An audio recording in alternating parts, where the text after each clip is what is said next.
Prezados paroquianos, paroquianas, amigos e amigas da nossa paróquia Nossa Senhora Aparecida, aqui do Jardim Proença, sejam todos bem-vindos a esse nosso segundo encontro para falarmos um pouco sobre a exortação apostólica do Papa Francisco, Amoris Laetitia, sobre o amor na família. Vamos iniciar esse nosso encontro rezando a oração à Sagrada Família de autoria do Papa Francisco. Rezem comigo, façam suas as minhas palavras. Jesus, Maria e José, em vós contemplamos o esplendor do verdadeiro amor. Confiantes, a vós nos consagramos. Sagrada Família de Nazaré, tornai também as nossas famílias lugares de comunhão e cenáculos de oração, autênticas escolas do Evangelho e pequenas igrejas domésticas. Sagrada Família de Nazaré, que nunca mais haja nas famílias episódios de violência, de fechamento e divisão, e quem tiver sido ferido ou escandalizado, seja rapidamente consolado e curado. Sagrada Família de Nazaré, fazei que todos nos tornemos conscientes do caráter sagrado e inviolável da família, da sua beleza no projeto de Deus. Jesus, Maria e José, ouvi-nos e acolhei a nossa súplica. Amém. Vamos também pedir a intercessão de Nossa Senhora Aparecida, para que ela interceda e que o Espírito Santo nos encaminhe, nos ilumine nesse nosso momento orante. Ave Maria, cheia de graça, o Senhor é convosco. Bendita sois vós entre as mulheres, e bendito é o fruto do vosso ventre, Jesus. Santa Maria, Mãe de Deus, rogai por nós, pecadores, agora e na hora de nossa morte. Amém. Vamos iniciar então esse nosso encontro de hoje, e hoje o tema é o amor no matrimônio. O documento do Papa Francisco, ao falar do amor no matrimônio, ele nos convida a meditarmos o capítulo 13 da primeira carta aos Coríntios, que é o hino ao amor. Apenas alguns versículos. Ele cita os versículos e depois ele vai esmiuçando um por um, aplicando isso à realidade da família. Então, assim começa o texto. O amor é paciente, é benfazejo, não é invejoso, não é presunçoso, nem se incha de orgulho. Não faz nada de vergonhoso, não é interesseiro, não se encoleriza, nem leva em conta o mal sofrido. Não se alegra com a injustiça, mas fica alegre com a verdade. Ele desculpa tudo, crê tudo, espera tudo, suporta tudo. 1 Coríntios, capítulo 13, versículos do 4 ao 7. E aí então o documento vem falando cada citação dessa em relação ao amor. O amor é paciente. Uma pessoa, ela mostra-se paciente quando não se deixa levar pelos impulsos interiores e ela evita agredir. Ter paciência não é deixar que nos maltratem permanentemente, nem tolerar agressões físicas. Ou mesmo, permitir que nos tratem como objetos. Isso não é ter paciência. O problema da impaciência surge quando nós exigimos que as pessoas sejam perfeitas, ou quando nos colocamos no centro, esperando que se cumpra unicamente a nossa vontade. Quando nós agimos assim, então tudo nos impacienta, tudo nos leva a reagir com agressividade. A paciência, ela reforça-se quando nós reconhecemos que o outro, assim como ele é, assim como ela é, também tem o direito de viver comigo nesta terra. O amor possui sempre um sentido de profunda compaixão, que leva a aceitar o outro como parte desse mundo, mesmo quando age de modo diferente do que eu desejaria que agisse.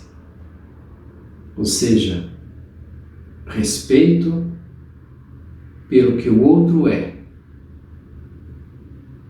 carinho pelo que o outro é, sem querer me impor. Outra citação do amor: o amor é benfazejo. Benfazejo tem o significado de atitude de serviço. Amar é servir. No texto do apóstolo Paulo que nós lemos desse hino ao amor, ele quer insistir que o amor não é apenas um sentimento, mas deve ser entendido no sentido que o verbo amar tem no hebraico. Em hebraico, amar, a gente diz ahavá. Ahavá. E no hebraico, entre os vários outros significados, ahavá significa fazer o bem.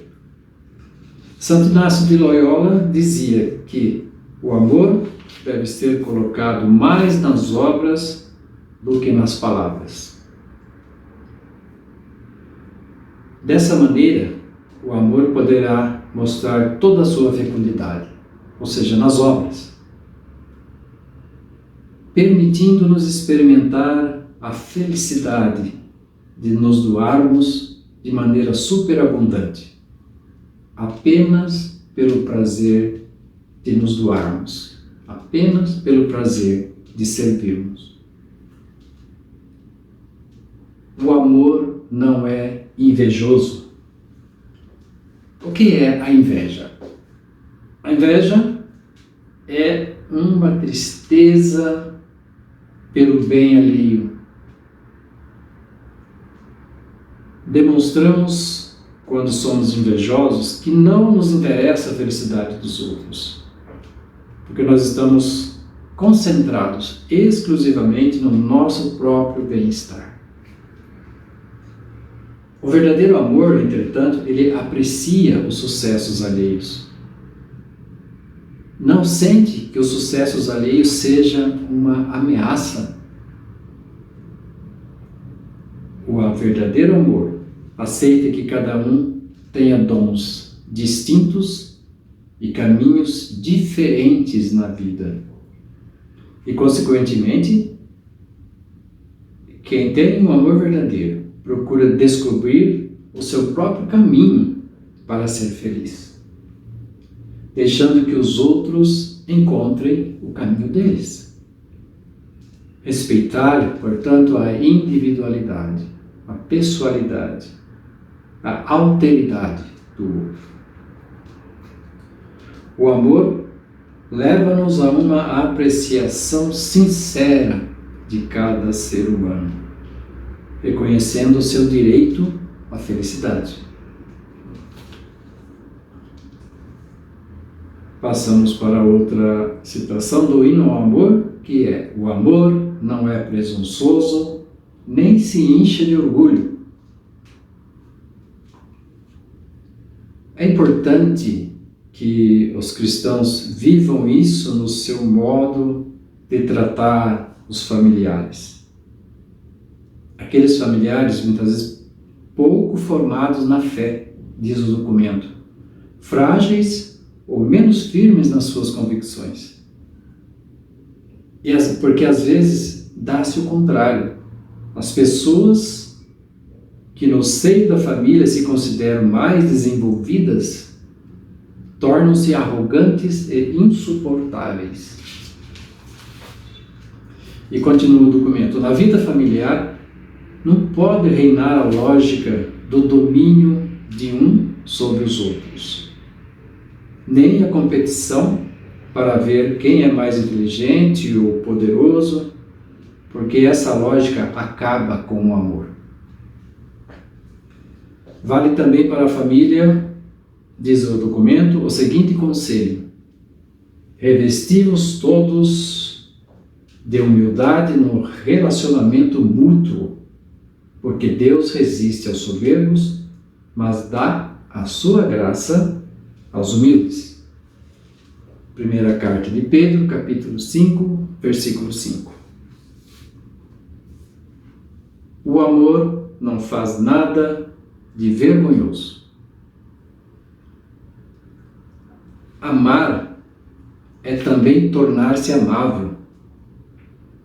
Dom Bosco, São João Bosco, tinha um ditado: amar e fazer-se amar. Não basta que eu ame, é preciso que eu me faça ser amado. O amor, ele não age de maneira rude, não atua de forma inconveniente. O amor não se mostra duro no trato. O amor detesta fazer os outros sofrerem.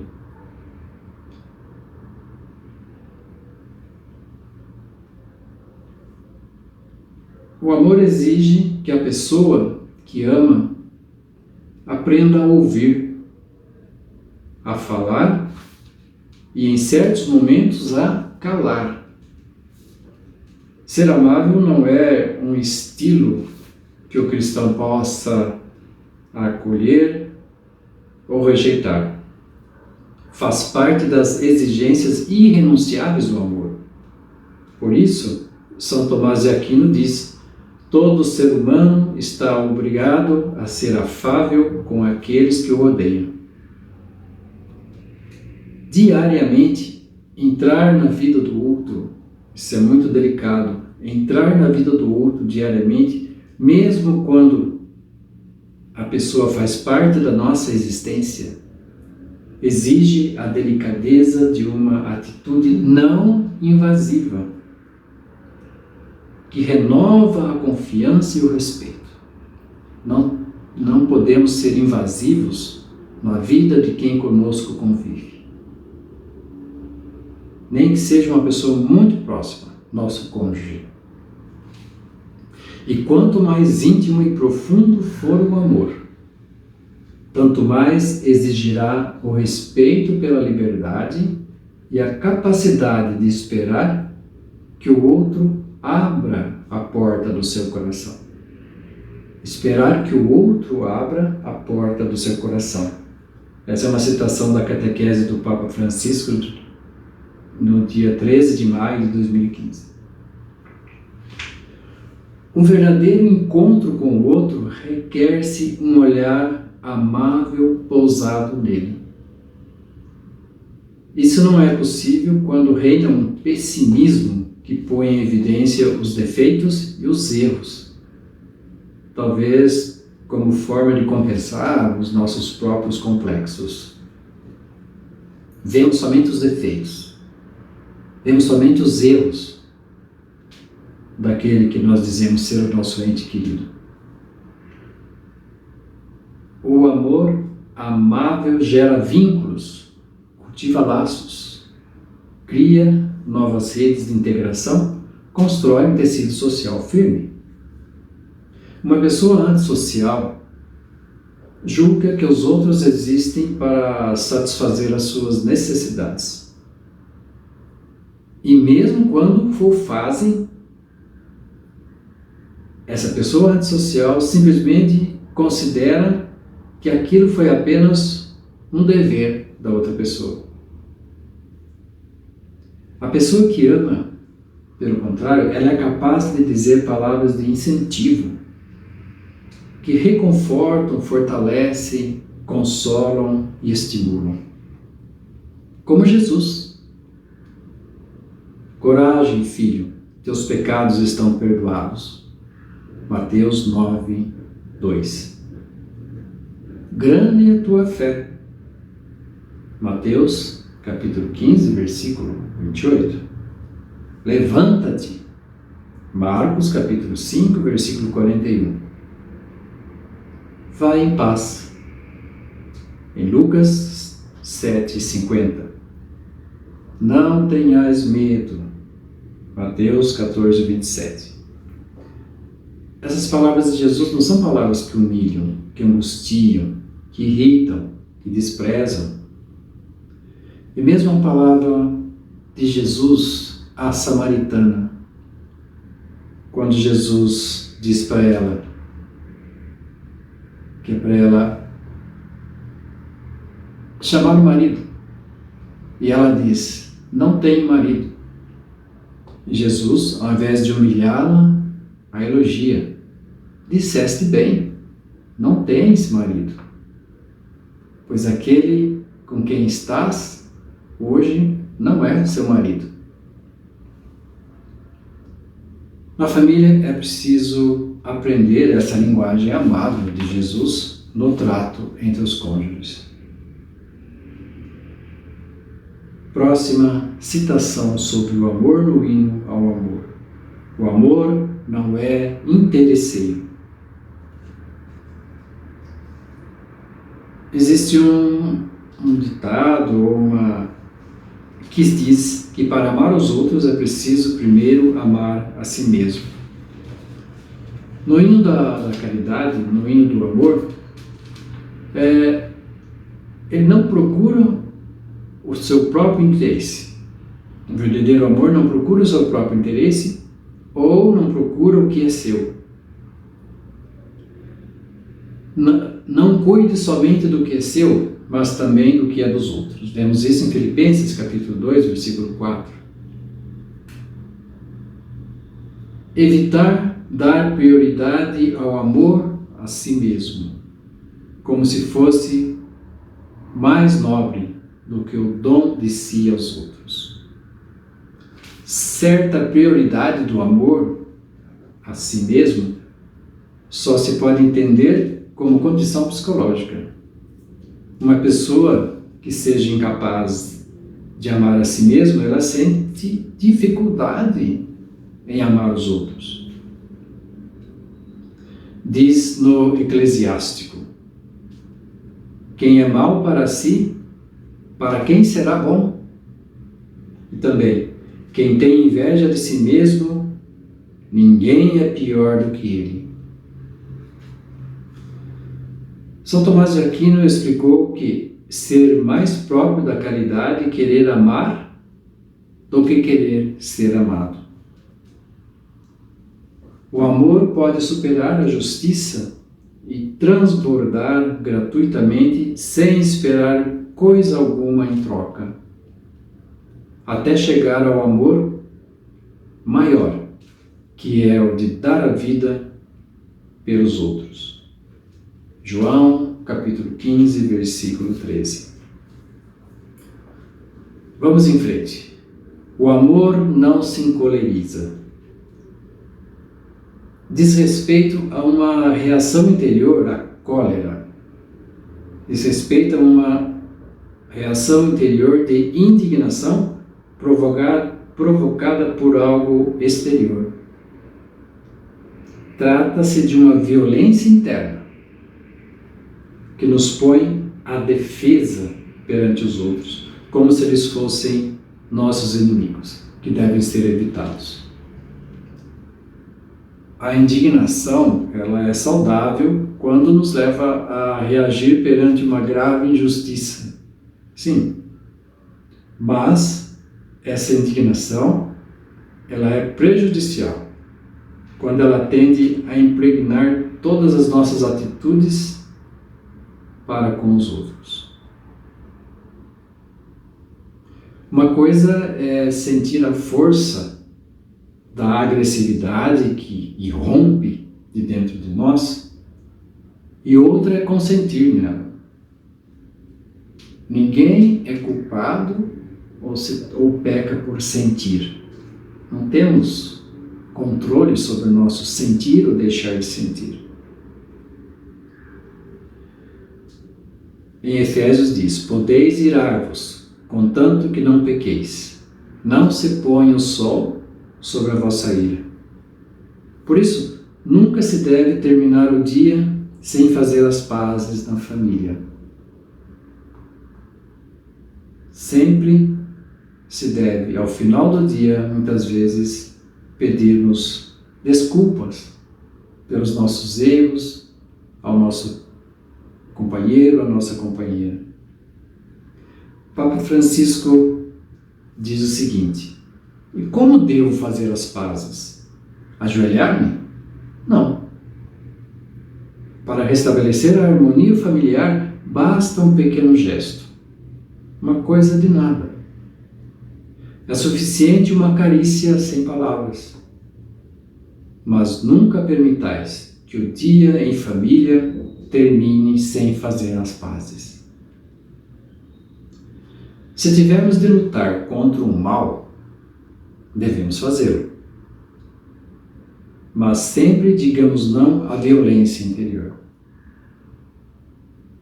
O mal deve sempre ser combatido, mas nunca com rancor. Seguindo, o amor não leva em conta o mal sofrido. Trata-se aqui do perdão. Se permitirmos a entrada de um mau sentimento no nosso íntimo, nós damos lugar ao ressentimento que se aninha em nosso coração. O contrário disso, diz o documento, é o perdão. Perdão fundado em uma atitude positiva que procura compreender a fraqueza alheia e encontrar desculpas para a pessoa. Pai, perdoa-lhes, eles não sabem o que fazem. Jesus do alto da cruz. Entretanto, a tendência costuma ser a de buscar cada vez mais culpas, imaginar cada vez mais maldades, supor todo tipo de más intenções. E dessa forma o ressentimento vai criando raízes em nós. Desse modo, qualquer erro ou queda do cônjuge pode danificar o vínculo de amor e a estabilidade familiar. O problema é que às vezes atribui-se a tudo que acontece a mesma gravidade. Com isso, o risco de tornar-se cruel perante qualquer erro do outro. Quando ficamos alimentando o rancor, quando não perdoamos, quando não temos capacidade de esquecer pequenos erros, passamos a ver os erros pequeninos, muitas vezes, do nosso cônjuge, como tudo com a mesma gravidade. Quando estivermos ofendidos ou desiludidos, é possível e desejável perdão. Mas ninguém diz que é fácil, diz o Papa Francisco. E o Papa João Paulo II, num dos seus documentos, ele vai dizer o seguinte: a comunhão familiar só pode ser conservada e aperfeiçoada com grande espírito de sacrifício. Exige de fato de todos e de cada um pronta e generosa disponibilidade à compreensão, à tolerância, ao perdão, à reconciliação. Nenhuma família ignora como o egoísmo, o desacordo, as tensões, os conflitos agridem de forma violenta e às vezes mortal a comunhão. Daqui as múltiplas e variadas formas de divisão da vida familiar. Hoje nós sabemos pela psicologia que para se poder perdoar, precisamos passar pela experiência libertadora de nos compreendermos e perdoarmos a nós mesmos. Quantas vezes os nossos erros ou o olhar crítico das pessoas que amamos nos fizeram perder o amor a nós próprios? Diz o Papa que faz falta rezar com a própria história, aceitar a si mesmo, saber conviver com as nossas próprias limitações, inclusive perdoarmos, para poder ter essa mesma atitude com os outros. Isso pressupõe a experiência de sermos perdoados por Deus, justificados gratuitamente por Ele, e não pelos nossos méritos. Se aceitarmos que o amor de Deus é incondicional, que o carinho do Pai não se deve comprar nem pagar, então poderemos amar sem limites, perdoar os outros, ainda que tenham sido injustos para conosco. Caso contrário, a nossa vida em família deixará de ser um lugar de compreensão, companhia e incentivo, e tornar-se-á um espaço de permanente tensão ou de castigo mútuo. O amor não se alegra com a injustiça. É a atitude venenosa de quem, ao ver alguém ser alvo de injustiça, se alegra. Quando eu vejo que alguém está sendo injustiçado, de repente isso me dá alegria. Eu fico feliz com isso. E isso é muito mal. O amor não se alegra com a injustiça. Alegrar-se com a injustiça é quando nós vemos alguém ser injustiçado e isso de alguma forma nos traz satisfação, nos traz alegria. Alegra-se com o bem do outro quando se reconhece a sua dignidade. Esse é o verdadeiro amor. Quando se apreciam as suas capacidades e as suas boas obras. Isso é impossível para quem sente a necessidade de estar sempre se comparando, se competindo, inclusive com o próprio cônjuge, até o ponto de se alegrar secretamente com os seus fracassos. Que triste isso na vida familiar. Se nós não alimentamos a nossa capacidade de rejubilar com o bem do outro, concentrando-nos sobretudo nas nossas próprias necessidades, nós nos condenamos a viver com pouca alegria. Jesus, em Atos dos Apóstolos, a citação de que há mais felicidade em dar do que em receber. E quem não é capaz de dar-se, de doar-se, não tem essa felicidade, não encontra essa felicidade. A família deve ser sempre o lugar em que uma pessoa que conquista algo de bom na vida sabe que vão com ela se alegrar. O bem que acontece, o sucesso de uma pessoa da família deve ser alegria para todos da mesma família. O amor tudo desculpa. É diferente de não ter em conta o mal. Não se trata de desculpar o mal em si. Esse termo, no hino ao amor, ele tem mais a ver com o uso da língua, da nossa língua. Não do idioma, não no sentido de língua e idioma, mas da nossa língua mesmo. Guardar silêncio a propósito do mal que possa haver em outra pessoa. Não ficarmos falando mal de outra pessoa. Conter a inclinação para se emitir uma condenação dura e implacável. A palavra de Deus nos pede: não faleis mal dos outros irmãos. Em Tiago, capítulo 4, versículo 11.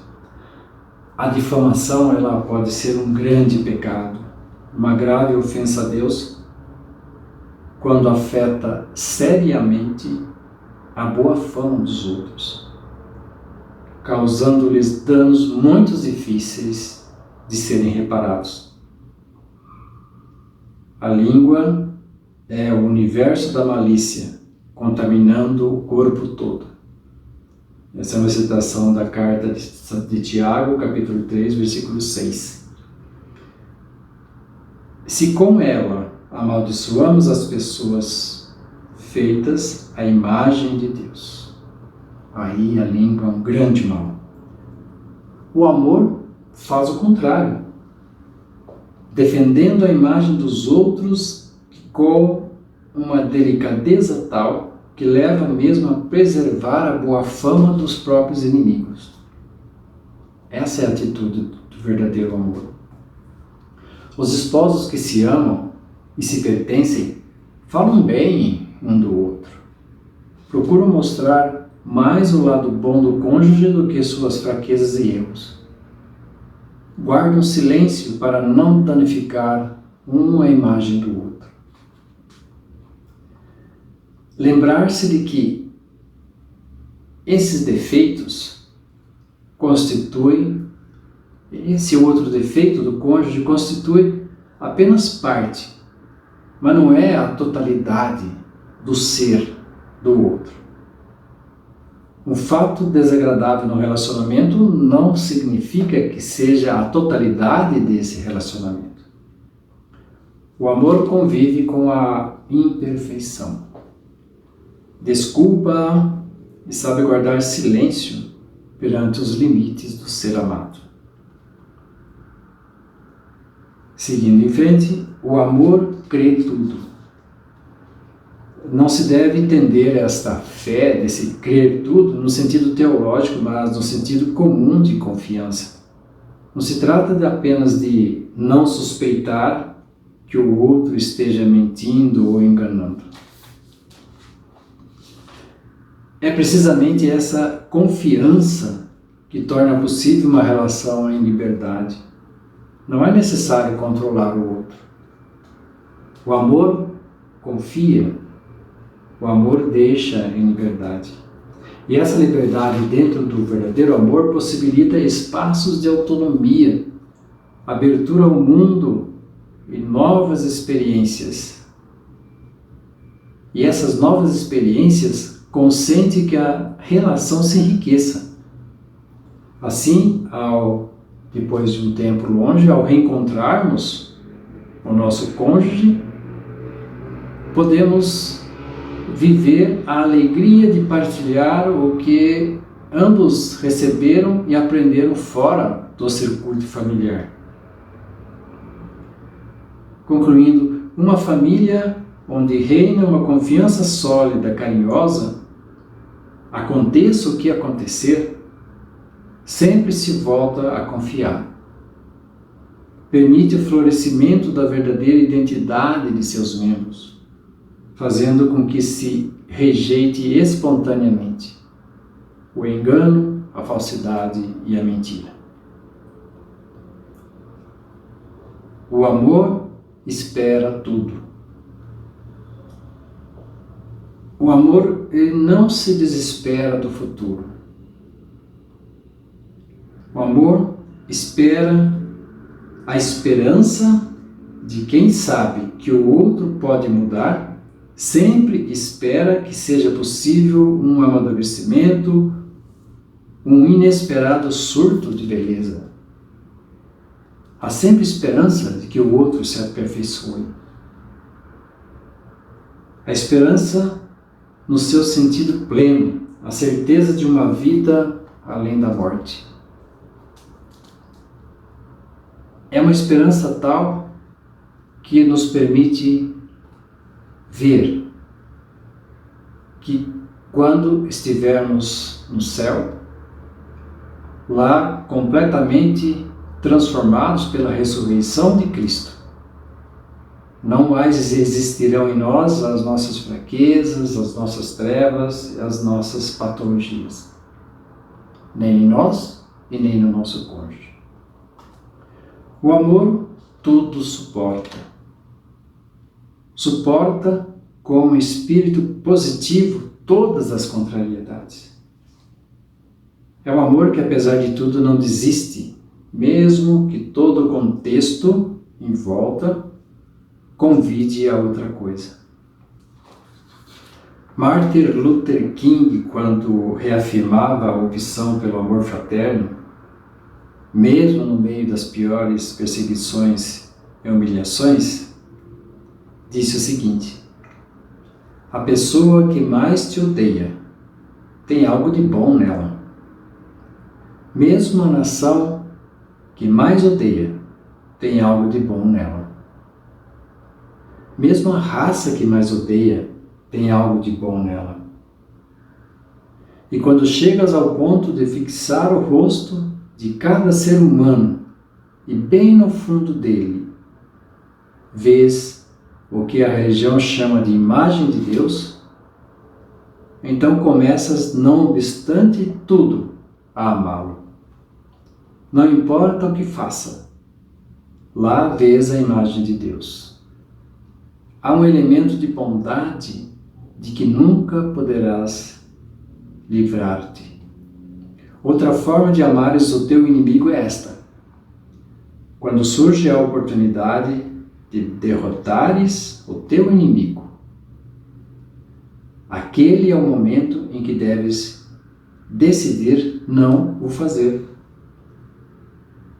Quando te elevas ao nível do amor, da sua grande beleza e poder, a única coisa que procuras derrotar são os sistemas malignos. As pessoas que caíram na armadilha desse sistema, tu as amas, mas procuras derrotar o sistema. Abrindo parênteses aqui, podemos também falar a respeito do perdão de Deus. Deus não perdoa os pecados.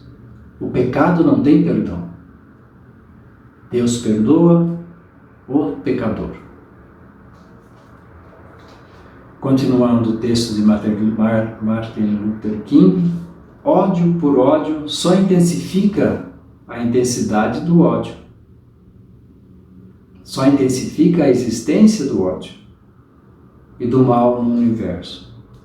Se eu te bato e tu me bates, e eu te devolvo a pancada, e tu devolves a pancada, e assim por diante, obviamente continua-se até o infinito.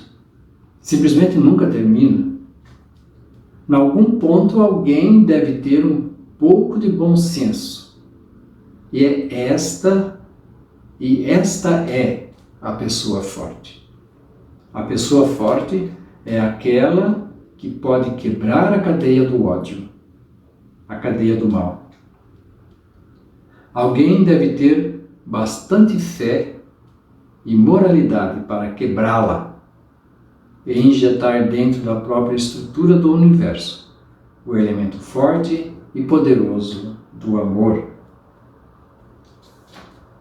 A vida familiar, e aí termina o texto do Martin Luther King, Seguindo, na vida familiar é preciso cultivar esta força do amor, que permite lutar contra o mal que a ameaça. O amor não se deixa dominar pelo ressentimento, o desprezo das pessoas, o desejo de se lamentar ou de se vingar por alguma coisa.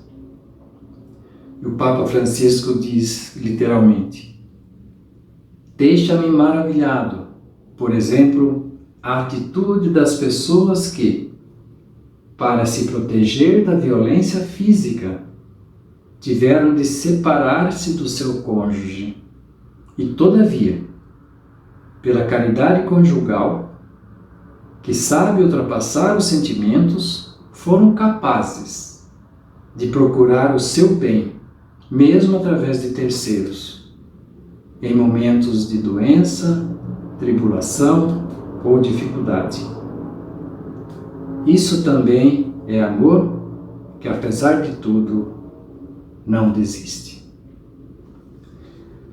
E terminamos aqui hoje essa nossa passagem muito por cima sobre o documento Amoris Laetitia, sobre amor em família.